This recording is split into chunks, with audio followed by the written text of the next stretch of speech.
Adam posted his video in this group today, and I mentioned that I could help with some of the consistency stuff.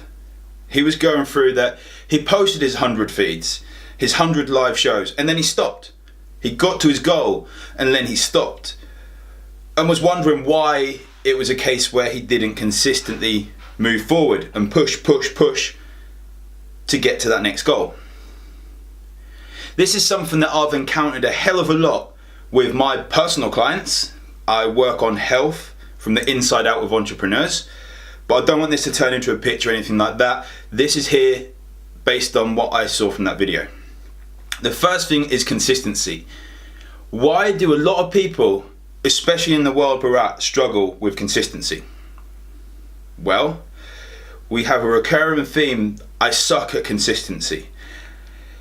We build our body into believing that we suck at consistency. Not just that, we make our brains believe we suck at consistency. But in reality, deep down, it is usually self-sabotage. It is usually that we're scared of the outcome. But what is the outcome? Not necessarily looking at the end goal, that you want to get 6, 7, 8 figures or anything like that. The outcome is this person you are today. Usually you have to let go and leave some of that in the past. And a lot of people don't want that. There is a pain there of leaving this person behind, and people say that the pain of change has to be smaller than the pain of remaining the same. Rephrasing that, the pain of remaining the same has to be bigger than the pain of change for anything to happen. Another thing that comes a lot with consistency is judgment. People judge themselves. If I do this video and that video and that video and that video, this is going to happen. I'm going to get out to this many people. I'm going to be open to much more judgment. And deep down, we get a little bit scared of that. We also have this thing, which I've encountered a lot with athletes, myself when I've done bodybuilding shows, myself when I've had business goals, that we work our ass off. We push and get to our goal. Then we stop. If any of you people have been married, this is a big thing here, because you work so hard to make that day the most perfect day of your entire life. Your wife works hard. Everyone works together, succinct and, in sync of getting that goal. And afterwards, what happens? You get post-goal depression, PGD.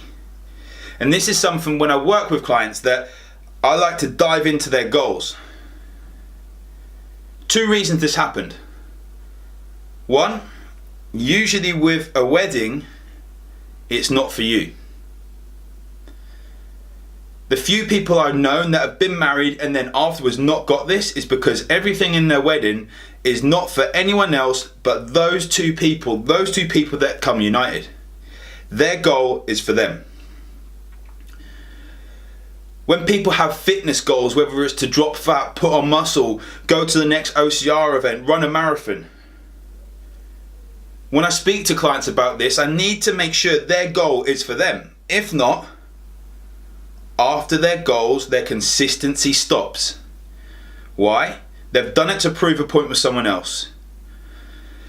After their goal, they've proved that point. But 9 times out of the 10, that person they've tried to prove this point to doesn't care.